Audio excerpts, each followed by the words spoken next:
Jagan Delhi tour తర్వాత ఏపీలో రాజకీయం వేడెక్కింది. రాష్ట్రపతి ఎన్నికలపై హాట్ డిస్కషన్ మొదలైంది. గత 48 గంటలుగా పార్టీల మధ్య మాటల తూటాలు పేలుతున్నాయి. టీడీపీ విమర్శలకు వైసీపీ కౌంటర్ ఇవ్వడంతో రాజకీయం రంజుగా మారింది. రాష్ట్రపతి ఎన్నికల్లో ఎన్డీఏకు మద్దతు ఇస్తామని జగన్ ఇచ్చిన స్టేట్మెంట్ ఇది. అసలు రాష్ట్రపతి ఎన్నికకు సంబంధించి నిజంగా ఎవరైనా పోటీ పెట్టాలి అని ఆలోచన చేస్తే అది తప్పు. ఎందుకంటే ఎలాగూ గెలుస్తారు, వాళ్ళ దగ్గర ఎట్లాగూ నెంబర్స్ ఉన్నాయి.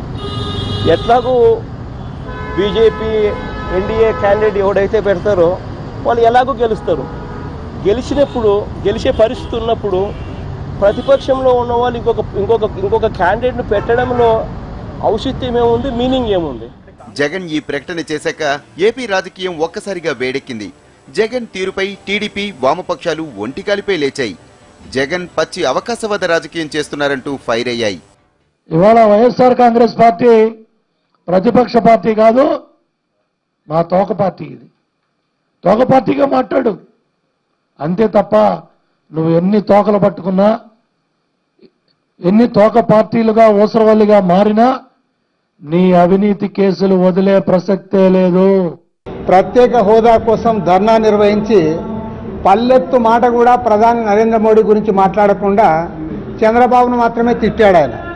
ఆ రోజు అనుకున్నాం ఈయనకి నిజంగా ప్రత్యేక హోదా సమస్య కాదు, నరేంద్ర మోడీతో మాట్లాడే దమ్ము లేదని చెప్పి. అదేవిధంగా 1.5 years వెయిట్ చేశాడు, చకోర పక్షిలా ఎదురు చూశాడు. మోడీ గారు అపాయింట్మెంట్ అని. ఆయన అపాయింట్మెంట్ ఇవ్వలే. ఇప్పుడు ఆయనకు అవసరం ఉంది కాబట్టి ఈయన ఓట్లు రాష్ట్రపతి ఎన్నికల్లో ఓట్లు వేయించుకోవాలి కాబట్టి పిలిస్తే పరిగెత్తుకొని పోయి, ఇప్పుడైనా నేను జగన్మోహన్ రెడ్డి చెప్పేదేమంటే, ఇప్పటికైనా నీ నాటకాలు కట్టిపెట్టు. నువ్వు చేతగాని వాడివని తెలుసు, కేసుల్లో ఉన్నావని తెలుసు, నరేంద్ర మోడీతో మాట్లాడే దమ్ము ధైర్యం నీకు లేదని తెలుసు. ఇవాళ నీ అవసరాల కోసం వాళ్ళకి ఎన్డీఏకి మద్దతు ఇచ్చి మళ్ళీ మాకు సలహాలు చెప్తావా? అధ్యక్ష ఎన్నికలకి ఎన్డీఏ పెట్టే అభ్యర్థిని ఓడించి లౌకిక తత్వాన్ని కాపాడేటువంటి వాళ్ళని గెలిపించడం అనేటువంటి చాలా అవసరం. ఈ తరుణంలో రాష్ట్రంలో వైఎస్ఆర్సీపీ ఎన్డీఏని బలపరచడం అని చెప్పి ప్రకటించడం అంటే ఇది పచ్చి అవకాశవాదం తప్ప మరొకటి కాదు. ఈ విమర్శలకు వైసీపీ గట్టిగా కౌంటర్ ఇచ్చింది. దేశ రాష్ట్ర అభివృద్ధి కోసం అధికార పార్టీలకు విపక్షాలు మద్దతు ఇవ్వటం ఎప్పటినుంచో ఉన్న సంప్రదాయమని, దీనికి కూడా వ్యంగ్యార్థాలు తీయటం టీడీపీకే చెల్లిందని విరుచుకుపడింది. ప్రత్యేక హోదాలో రాజీ పడే ప్రసక్తే లేదు అని చెప్పి జగన్ గారు క్లియర్ కట్ గా చెప్పడం జరిగింది.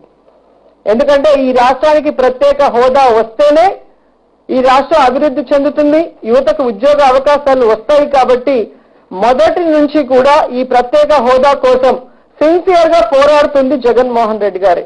నిన్న మోడీ గారిని కలిసిన తర్వాత కూడా ఆ విషయాన్ని స్పష్టంగా చెప్పడం మీ అందరికీ కూడా తెలుసు. మొత్తం మీద జగన్ హస్తిన పర్యటన ఏపీలో పాలిటిక్స్ ను హీటెక్కించింది.